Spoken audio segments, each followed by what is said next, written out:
How are you doing? This is David W. Williams, also known as Diamond Dave. How are you doing? This is David W. Williams, also known as Diamond Dave, the founder of the highest paid part-time job in the world options trading course. And what we're going to go into is option fundamentals for options traders part 1. This should be maybe a 2 or 3 part series. And what we want to do is kind of give you a really good fundamental understanding of the options market so you can operate as a trader, or maybe even somebody that wants to exercise options on your own as a long-term investor. And so what we're going to talk about really quickly is the goals of this video. First is we're going to help you obtain a solid fundamental understanding of the options market. And we believe that that solid fundamental understanding of the options market is going to be very important because it's going to allow you a platform to build off of. We're going to help you develop a basic understanding of calls and puts. And then we're also going to help you create a solid foundation that will help you as an options trader. So we talked about before is that we want to help you develop a floor that allow you to build off of. This particular presentation, this video is not going to be really heavy on technicals. The reason why we're not doing it that way is because we think that a lot of people get sidetracked by the technicals. And then when something happens in the market, because they don't really understand the fundamentals, they don't really understand what's driving the technicals. So we're not disregarding the technicals, but we want to give you a fundamental understanding first, and then we're going to transition you into the technicals in later videos. Let's go ahead and get into it. Question we want to ask ourselves is, what is an option? What do we mean by an option? And an option is the ability to do something or not do something. You don't have to do anything. However, you always have the choice. So when we're talking about options, what we mean is that you can do something or you cannot do something. You're not obligated to do anything. However, you do have the choice. When you are buying an option contract, you're buying the option to do something. However, you don't have to do anything. So we're going to reiterate. When you're buying an options contract, you're buying the option, the ability to do something. If you choose to, however, you don't have to do anything. So let me give you an example. Let's say hypothetically, a furniture store says that, you know what, we have this couch that's on sale. You hear about the sale, you go inside the store and you look to participate in that sale of that particular couch. However, when you show up, you find out that all the couches have been sold. So what the store says, hey, you know what, this is what we'll do for you. We'll give you something called a rain check. And what that rain check means is that you can come in and buy that couch for that particular sale price as long as you get it within a specific date and you have that rain check. So what that means is that you can buy the couch for that sale price with that rain check. You can choose to do that. However, you're not obligated to do anything. You can choose to disregard the sale entirely. However, you do have a rain check for that couch for that sale price that you can redeem within a specific date. So you probably can't come back 2 years later, but you're going to give you a certain amount of time in which you can come back once they get that new inventory in. And you can get that sale price. And stores do this on a regular basis. However, now I think a lot of the rain checks are electronic. Let's go into the 2 types of options. And you want to understand what are the 2 types of options that you're normally going to be involved in as an options trader or somebody that may even be looking to buy options to hold them long term to exercise. Call option. And a call option really means that you believe the price of the stock is going to go up. And it gives the option holder the right, however, not the obligation, to buy shares of stock at a particular price on or before a specific date that we're probably going to call the expiration date. Now you're going to have what we call a put option. And you utilize that when you believe the price of the stock will go down. That gives the option holder the right, however, not the obligation, to sell shares of stock at a particular price on or before a specific date that we like to call expiration. Now, what we're also going to add in is something that we call the strike price, the price at which the stock can be bought or sold. So we did call option, put option, strike price. These are very important, and you want to remember these. In fact, you may want to review this video and make sure you understand these fundamental principles. So let's go through a call option walkthrough. So let's say we got a call at the 150 strike with a 30-day expiration. In this scenario, the 150 strike is equivalent to the share price of the particular company. We'll call that company ABC. The share price of this particular company is also $150. So we will say that the strike price and the share price are equivalent, which means they equal each other. Owning this call gives you the option to purchase this stock at the 150 strike price at any time during the next 30 days. So let's repeat that. Owning this call gives you the option to purchase this stock at the 150 strike price anytime during the next 30 days because you got a 30-day expiration. So let's say you purchase that. So 150 day one, we talked about before that the share price is equivalent to the strike price. Share price 150 day one. On day 15, the share price is $200. You have a call option that says that you have the option to purchase this stock at the 150 strike price at any time during the next 30 days. Day 15, the share price is $200. It's within the 30-day window. The reason why this contract is valuable is because your strike price is lower than the actual new share price. And why it's valuable is because instead of you buying the shares at the $200 per share market price, you can now buy shares at the 150 price that you have for your options contract. So really, you're able to buy discounted shares on a stock that is appreciating very, very rapidly. Put option walkthrough. Now, I'm going to give you a warning. The put scenario may seem counterintuitive. However, I don't want you to worry about that. I want you to understand the fundamentals. And then you can get into the specifics at a later date once you understand the fundamentals. Because like I said before, is that this arrangement, this relationship may seem counterintuitive to common sense, but you may not really understand how this market works. So we got to put 150 strike, 30-day expiration. Again, the 150 strike is equivalent to the 150 share price at day one. Owning this put gives you the option to sell stock at the 150 strike price at any time during the next 30 days. Let's repeat that. Owning this put gives you the option to sell stock at the 150 strike price anytime during the next 30 days. So let's look at the example again. Day one, share price is 150. Day 15, share price goes down to $75. The reason why this particular contract becomes valuable is because your strike price is higher than the current share price. And you can sell, which means that the person is obligated to buy from you, because you can literally force a sale of that share at that 150 strike price, even though the current price is not $75.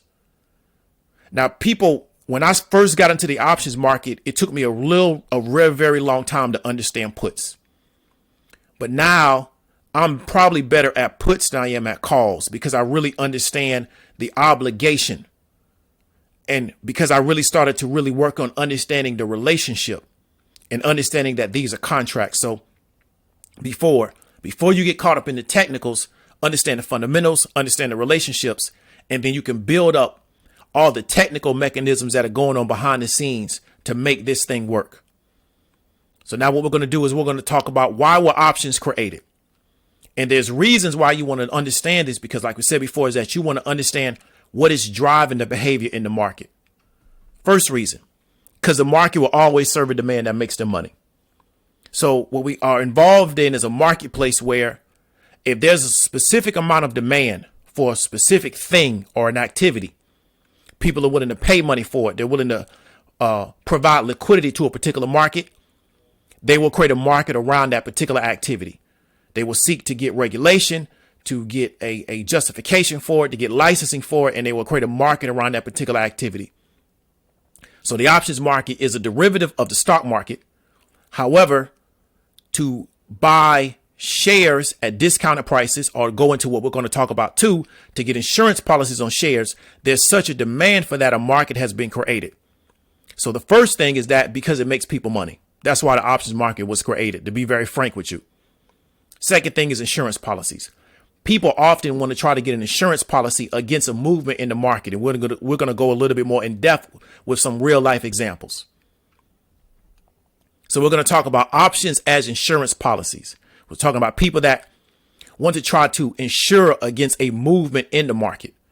Let's give you some examples. So let's say hypothetically, we're looking at this BMW Alpina. In this example, this blue book value of this car is $120K. And if you don't know what the blue book value means, it means that there's a particular registry that kind of states the value of cars, whether they're, excellent condition, good condition, poor condition, bad. So let's say the excellent condition of this BMW Alpina is $120,000. Now you're aware of that. However, what you're aware of is that this particular car will be in a movie within like the next 6 months. So let's say next 3 months, this car is going to come out in an action movie, and this car is going to be presented very favorably. And, you believe as a result, the value of this car is going to go up. So what you do is you reach out to somebody and you say, hey, I know you own the BMW Alpina. I'm willing to buy that car from you, but I need you to lock terms in that I will agree with.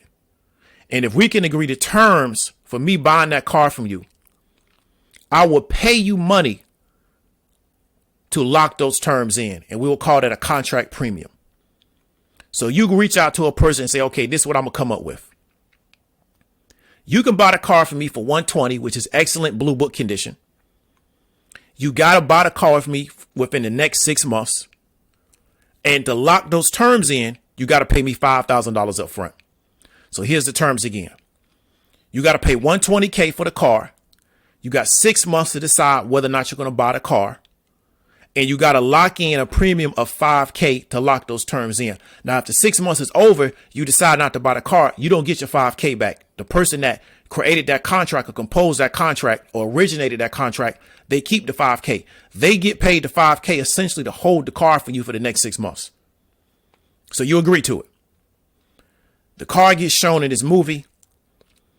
It's a smash hit. Everybody wants this car now. This car becomes, really hot in the market. So what happens now is blue book value of this car, excellent condition, goes up to $200,000. Now you have a contract stating that you can buy this car for $120 and it's within the 6 month window. So let's say it's at month 3. You paid the $5K. You find somebody else in the market and say, hey, I will sell you this contract for $20,000. You can buy this car if you want it for $120,000. Let's say they agree to that. They agree to that deal. So you now assign the contract to them. So now they paid $20K. You bring back $15. However, if they go buy the car for $120, they pay what? $140 on a car that cost market $200,000. So you see why that contract becomes attractive to people.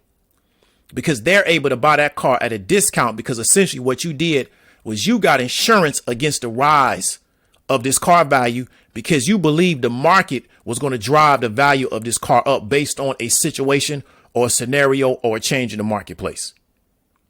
That's really how the options market works. Let's go into another scenario. Let's do the put example. Now, we talked about before, put seems counterintuitive. It kind of goes against what you think will make common sense. But we got to understand that the option market also works as an insurance policy on the downside. And let me explain something to you. When the insurance company writes you an insurance policy, they won't give you an insurance policy if they think that you're a bad risk. So they really want to give insurance policies to scenarios that they think are never going to happen, have you pay the premium and you never redeem the policy. That's why if you start to become high risk, they make the premium so high that it de-incentivizes you getting the insurance. So let me give an example. You get a lot of car accidents, your car insurance gets really high. Why? Because they don't want to insure you anyway. Because why? You're an accident waiting to happen.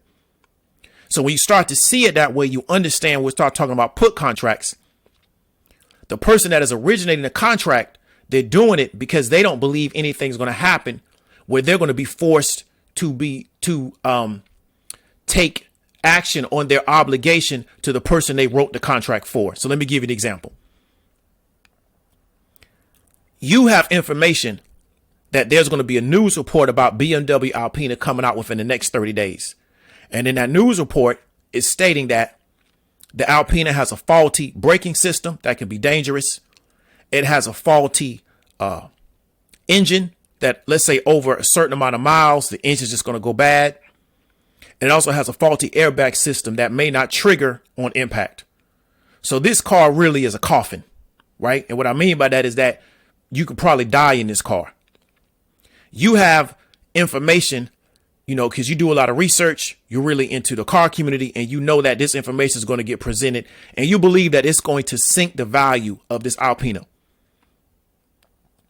You go to somebody that you know, right, is willing to enter into an arrangement with you about this car, and you say, hey, will you compose a contract to buy an Alpina from me at the 120 price over the next 6 months, and I will pay you $5,000 for you to agree to those terms. So they agree that, you know what, I will buy that Alpina from you for $120,000 within the next 6 months, and you'll pay me $5,000 to agree to those terms. And they say, okay, I agree to that. You give them the $5,000 to agree to that arrangement. This particular news report comes out, and you know what happens? It sinks the value of the car, and the value of that car goes from $120,000 to $50,000. But you know what? You got a contract with them in which they're obligated to buy this car at $120,000. So now that contract becomes very valuable because this person has been obligated to buy something for $120,000 where the market says it's really only worth $50,000. That's one example. Another example is you're insuring yourself against the fall of that. So you sell that contract to somebody else because you know they will buy the car from you just in case the value falls, so you don't lose everything you put into the car. And once you start to understand the market and how it really functions, this relationship will make more sense as to how it actually works. But the number one reason why it works is because it makes people money. So we're going to talk about it again. Why were options created? Because the market will always serve a demand that makes them money. And once we get deeper into this particular series and we start talking about the market makers, we start talking about how these people own literally thousands, sometimes millions of shares. They've created this derivative market, which is a secondary market called the options market, for the number one reason is that it makes them money. It's real cut and dry. It makes them money. That's why they do it. Second reason, insurance policies. People want to protect themselves against a downturn, right, in the value of their shares. They may want to insure against an upturn. Sometimes people want to trade around their position with options contracts. However, the number of reasons is because it makes them money. If it didn't make them money, this market would not exist. So now let's go ahead and reiterate, and let's, kind of roll back to what we talked about and kind of lock in what this video one fundamental is going to be. Call option. You believe the price of the stock will go up. Gives the option holder the right, however, not the obligation, to buy shares of stock at a particular price on or before a specific date that we call expiration date. Put option. You believe the price of the stock is going to go down. Gives the option holder the right, however, not the obligation, to sell shares of stock at a particular price on or before a specific date. So really lock in on those two fundamentals. And that's going to be very, very important to you understanding and then moving on to some of the other classes that we're going to provide. So I want you to look out for class 2. I want you to like, share, subscribe. I hope this was very, very valuable to you. I hope you can use this as a resource video. So if you have any questions about something and maybe about the relationships in the market, you can always go back to this video and review it and really lock in what's going on. So that as you start to go into the options chain and you start to looking at particular contracts, you have a better understanding of what's going on so you don't lose money or make mistakes. My goal is to help you make money. I can't guarantee that, but that's what I'm trying to do for you. So this is David W. Williams, also known as Diamond Dave. Hit me up in the comments. Talk to you later.